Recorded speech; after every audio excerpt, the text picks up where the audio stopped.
سخر لنا هذا وما كنا له مقرنين وإنا إلى ربنا لمنقلبون سبحان الله الحمد لله الله أكبر الله أكبر الله أكبر لا حول ولا قوة إلا بالله العلي العظيم الحمدللہ اللہ کا بہت بڑا فضل و کرم ہوا کہ اللہ تبارک و تعالیٰ نے ہم کو مکہ مکرمہ میں بلایا. ہم لوگ نہیں آئے. اللہ اپنی محبت سے اللہ اپنے پیارے بندوں میں شامل فرما کر ہم کو عمرے کی سعادت نصیب فرمایا. اس لیے اس بات پر ہم کو اللہ کا شکر بجا لانا چاہیے، کیونکہ یہ قرآن پاک میں ہے لئن شکرتم لازیدنکم ولئن کفرتم ان عذابی لشدید. اگر تم میری نعمتوں کا شکر ادا کرو گے تو تمہاری نعمتوں میں اضافہ کروں گا. تو اللہ تعالیٰ پھر آپ کو دوبارہ کعبۃ اللہ بلائے گا، دوبارہ آپ کو پھر عمرے کی سعادت بخشے گا، دوبارہ آپ کو اللہ تعالیٰ حج کی سعادت بخشے گا. تو اس لیے ہم کو اللہ کا شکر بجا لانا چاہیے، کیونکہ ایسا مقدس شہر ہے لا اقسم بہذا البلد. اللہ تعالیٰ اس شہر کی قسم کھاتا ہے کہ بہترین شہر ہے، اور اسی شہر کے بارے میں اللہ تعالیٰ بتایا کہ برکت والا شہر ہے، رحمت والا شہر ہے. تو دوستو بزرگوں، یقیناً وہ ایسا شہر ہے جس شہر میں پیارے حبیب محمد رسول اللہ صلی اللہ علیہ وسلم پیدا ہوئے، اور اس شہر میں تقریباً 53 سال تھے، اور مدینہ منورہ میں 10 سال تھے. نبوت 40 سال کی عمر میں ملی، 13 سال مکے میں تھے. مکے میں جو ہے بعد میں ہجرت کا اللہ کی طرف سے حکم ہوا تو مدینہ کی طرف ہجرت کر کے چلے گئے. ہم لوگ جو ہے اپنے دل کو پاک و صاف کرنے کے بعد سرکار نبی صلی اللہ علیہ وسلم کے دربار اقدس میں انشاءاللہ تعالی ہم پہنچنے والے ہیں. دوستو بزرگوں، حدیث پاک میں آتا ہے جس نے عمرہ کیا، حج کیا اور میری زیارت نہ کیے، تحقیق کہ اس نے مجھ پر بہت بڑا ظلم کیا. اور ہم لوگ جو اپنے گاؤں میں اپنے شہروں میں نماز کعبۃ اللہ کی طرف رخ کر کے پڑھتے تھے، لیکن آج کعبۃ اللہ کے سامنے ہم لوگ نماز پڑھے. ہم لوگ اپنے گاؤں میں جو درود شریف صلاۃ السلام پڑھتے تھے، لیکن آج اللہ ہم کو آپ کو موقع دے رہا ہے کہ ہم لوگ جو ہے نبی پاک صلی اللہ علیہ وسلم کے آستانے پر، نبی پاک صلی اللہ علیہ وسلم کے دربار اقدس میں ہم لوگ جو سلام پڑھنے کا اللہ نے ہم کو موقع انشاءاللہ دے رہا ہے. ہمارے عمرے کو، ہمارے طواف کو، ہمارے نمازوں کو قبول فرمائے، اس بات کی دعا کرتے رہنا چاہیے.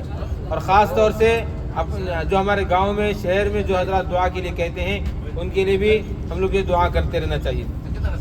دوستو بزرگوں، ہم اپنے گاؤں میں رہتے ہیں، کسی کے پاس، کسی مہمان کے پاس جاتے ہیں، کسی رشتہ دار کے پاس جاتے ہیں تو کچھ نہ کچھ تحفے تحائف لے کر جاتے ہیں، کچھ نہ کچھ تحفے تحائف گفٹ وغیرہ لے کر جاتے ہیں.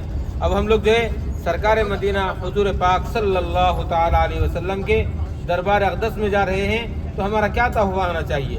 ہمارا تحفہ یہ ہے کہ درود پاک کثرت سے پڑھیں. ہمارا تحفہ یہ ہے کہ صلاۃ و سلام کثرت سے پڑھیں.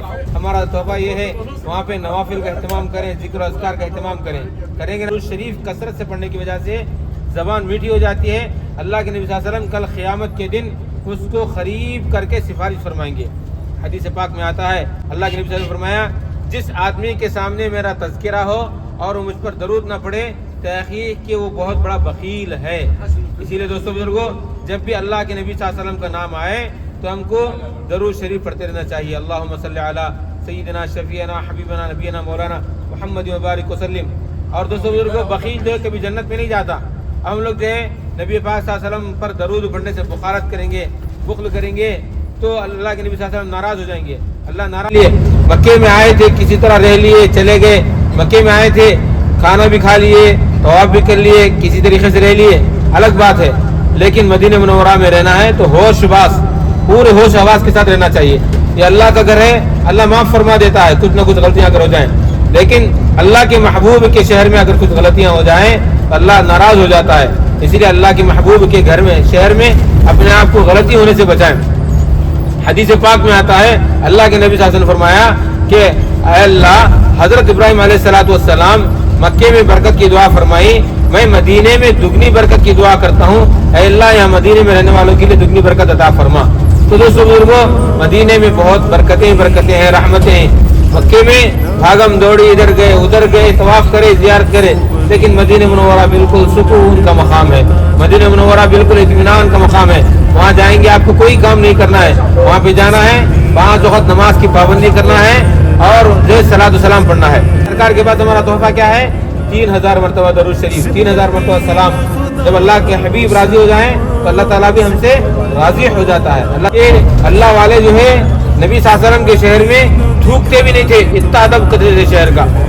واقعات میں آتا ہے حضرت امام ابو حنیفہ یا کسی اللہ والے کے بارے میں آتا ہے کہ حمام وغیرہ تک بھی نہیں جاتے تھے، مدینہ منورہ چھوڑ کر گاؤں کے باہر جاتے تھے حمام کو۔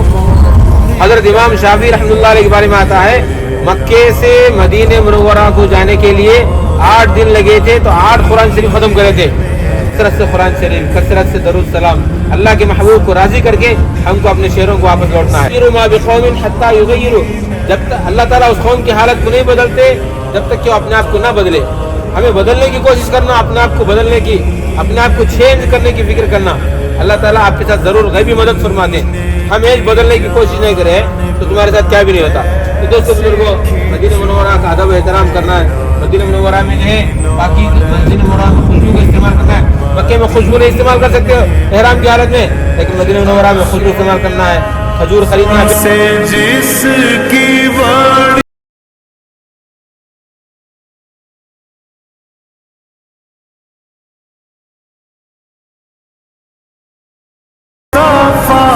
الحمدللہ، اللہ کا بہت بڑا فضل، ہم جو ہے شہر بدر گاؤں ہے وہاں پہ آئے ہیں کہ اسلام کی سب سے پہلی جنگ اس گاؤں میں ہوئی تھی۔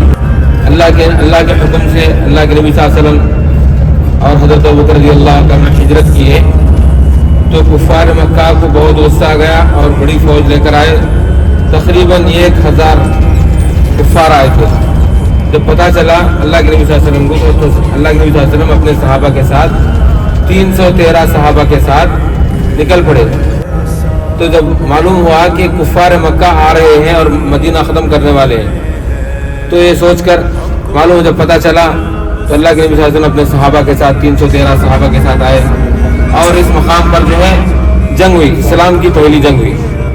اور دوسری جنگ احد، اس جنگ کے بارے میں پارہ نمبر 4 میں اللہ تعالیٰ صاف طور سے بتا دیا ہے کہ ہم لوگ کمزور تھے، مسلمان کمزور تھے، صحابہ کمزور تھے، 313 تھے اور کفار مکہ 1000 تھے، لیکن اللہ تبارک و تعالیٰ نے فرشتوں کو بھیج کر مدد فرمائی۔ جب جنگ چالو ہوئی تو صحابہ نے دیکھا کہ خود بخود کفار کی منڈیاں اڑتی جا رہی ہیں، خود بخود کفار کی منڈیاں ختم ہوتی جا رہی ہیں۔ بعد میں پتہ چلا کہ اللہ تبارک و تعالیٰ نے فرشتوں کے ذریعے اس جنگ میں مدد فرمائی اور جو فرشتے جس پہاڑ پر اترے تھے وہ فرشتے، ان فرشتوں کی وجہ سے پہاڑ بھی نرم ہو گئے، مٹی کے ہو گئے۔ تو انشاءاللہ وہ پہاڑ بھی آپ کو بس میں سے بتائیں گے۔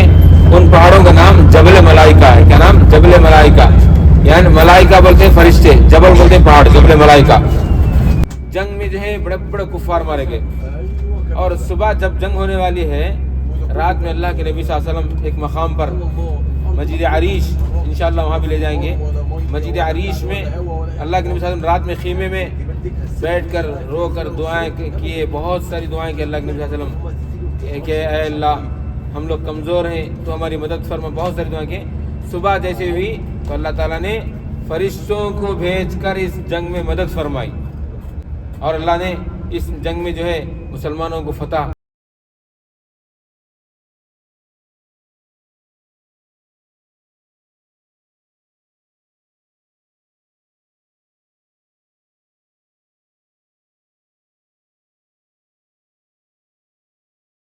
پارہ نمبر 4 میں آیت موجود ہے، بدر کا نام موجود ہے، تو اللہ نے بدر میں مسلمانوں کی مدد فرمائی۔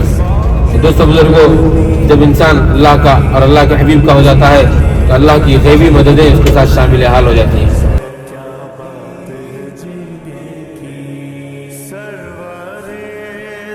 السلام علیکم یا اہل القبور یا بدر الشہداء، یغفر اللہ لنا ولکم انتم سلفنا ونحن لکم تبع۔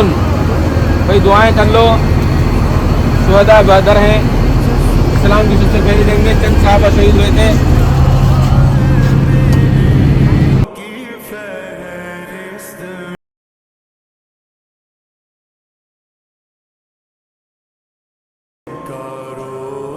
بدر کے موقع پر شہید ہو گئے تھے صحابہ، ان کے نام اس پتھر پر لکھے ہوئے ہیں۔ پورا میدان جنگ بدر کا میدان تھا، اسی موقع پر جنگ ہوئی تھی، اور اسی موقع پر اللہ کے نبی صلی اللہ علیہ وسلم کو اللہ کی طرف سے فرشتوں کے ذریعے سے مدد ہوئی تھی۔ الحمدللہ جنگ بدر کی، قبرستان کی، شہداء بدر کی زیارت کیے۔ اللہ کرے کہ اللہ ہماری ہر دعا کو قبول فرمائے، اللہ کرے کہ بار بار حاضری نصیب فرمائے۔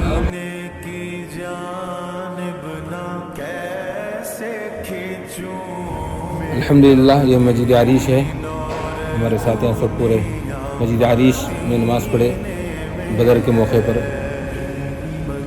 اللہ سب کی دعاؤں کو، سب کے عمرے کو قبول فرمائے، یہاں کی حاضری کو قبول فرمائے۔ السلام علیکم۔